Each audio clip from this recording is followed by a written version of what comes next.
कोलकाता में शुभेंदु अधिकारी तिरंगा यात्रा को लीड कर रहे थे। इसी के साथ कुछ ऐसी ही तस्वीरें पटना से भी आई।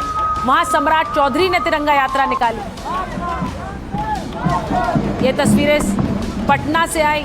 अब यहां पर अलग अलग बीजेपी शासित राज्यों में मुख्यमंत्री हाथ में तिरंगा लिए सड़क पर उतरकर 15 अगस्त की इस तैयारी में और तिरंगा यात्रा में भाग लेते। देवेंद्र फडणवीस को आप देख रहे हैं। महाराष्ट्र से भी वही तस्वीर आई। मुख्यमंत्री अपने काफिले के साथ सड़क पर लोगों के बीच पहुंचे।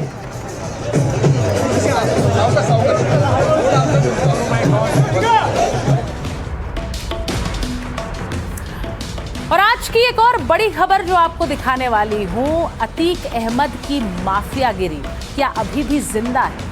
और ये इसीलिए बोला जा रहा है क्योंकि जो दबंगई अतीक अहमद के समय में चला करती थी और जिसके लिए अतीक अहमद के बारे में चर्चा होती थी, क्या वही उसके बेटे भी कर रहे हैं? वही दबंगई क्या अभी भी जारी? एक तस्वीर आपको दिखा रही हूं। अतीक अहमद के बेटे के काफिले का टोल प्लाजा पर किस तरह का कारनामा दिखा। बिना टोल दिए एक के बाद एक कई गाड़ियां निकलती चली गई। ये देखिए।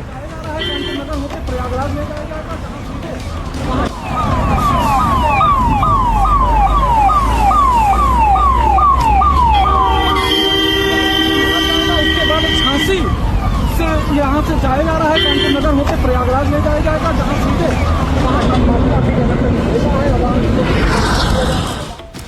तो अतीक अहमद के बेटे के काफिले की गाड़ियों पर अब एफआईआर हो गई है। टोल प्लाजा पर टोल टैक्स नहीं देने का यह मामला है।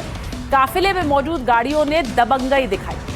उमर को लखनऊ से प्रयागराज लाया जा रहा था। उमर अपने भाई अबान की मौत के बाद वहां पहुंचा था और वापस जब जेल लाया जा रहा था तो उमर की पुलिस वैन के पीछे कई गाड़ियां लग गई और काफिले में 30 से ज्यादा लग्जरी गाड़ियां थी।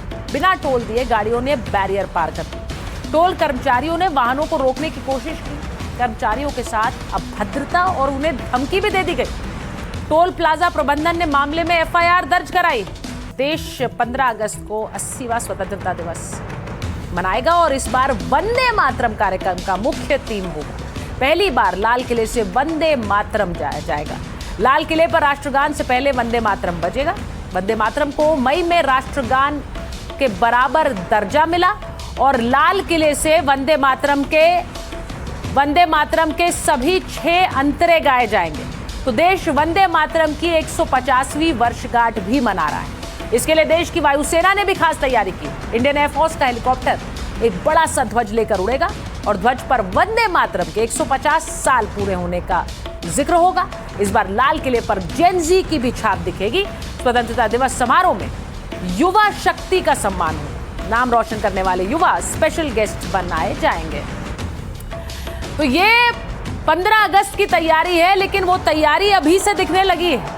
ये जो तस्वीरें आपको दिखा रही हूं, गोरखपुर में योगी आदित्यनाथ ने तिरंगा यात्रा निकाली। तिरंगा लेकर पूरा शहर सड़क पर उमड़ पड़ा।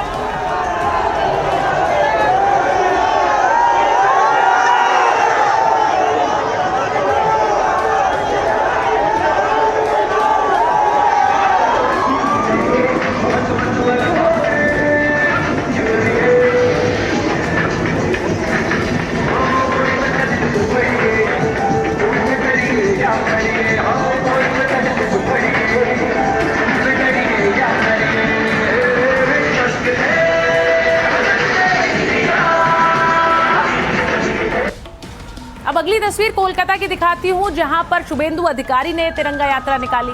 कोलकाता में शुभेंदु अधिकारी तिरंगा यात्रा को लीड कर रहे थे। इसी के साथ कुछ ऐसी ही तस्वीरें पटना से भी आई। वहां सम्राट चौधरी ने तिरंगा यात्रा निकाली। ये तस्वीरें पटना से आई।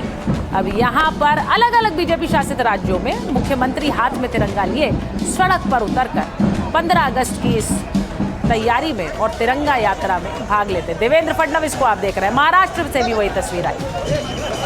मुख्यमंत्री अपने काफिले के साथ सड़क पर लोगों के बीच पहुंचे।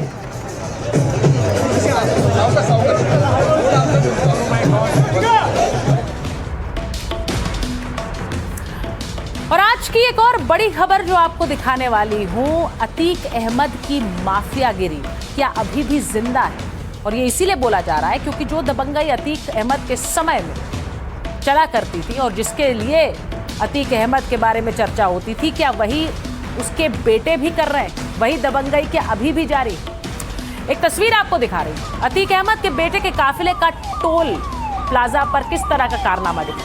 बिना टोल दिए एक के बाद एक कई गाड़ियां निकलती चली गई। ये देखिए, नगर होते प्रयागराज ले जाया जाएगा,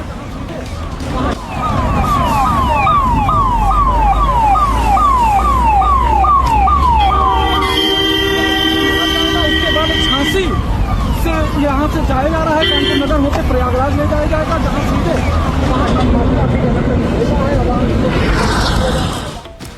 तो अतीक अहमद के बेटे के काफिले की गाड़ियों पर अब एफआईआर हो गई है। टोल प्लाजा पर टोल टैक्स नहीं देने का ये मामला है। काफिले में मौजूद गाड़ियों ने दबंगई दिखाई। उमर को लखनऊ से प्रयागराज लाया जा रहा था। उमर अपने भाई अबान की मौत के बाद वहां पहुंचा था और वापस जब जेल लाया जा रहा था तो उमर की पुलिस वैन के पीछे कई गाड़ियां लग गई और काफिले में 30 से ज्यादा लग्जरी गाड़ियां थी। बिना टोल दिए गाड़ियों ने बैरियर पार कर दी। टोल कर्मचारियों ने वाहनों को रोकने की कोशिश की। कर्मचारियों के साथ अभद्रता और उन्हें धमकी भी दे दी गई। टोल प्लाजा प्रबंधन ने मामले में एफआईआर दर्ज कराई।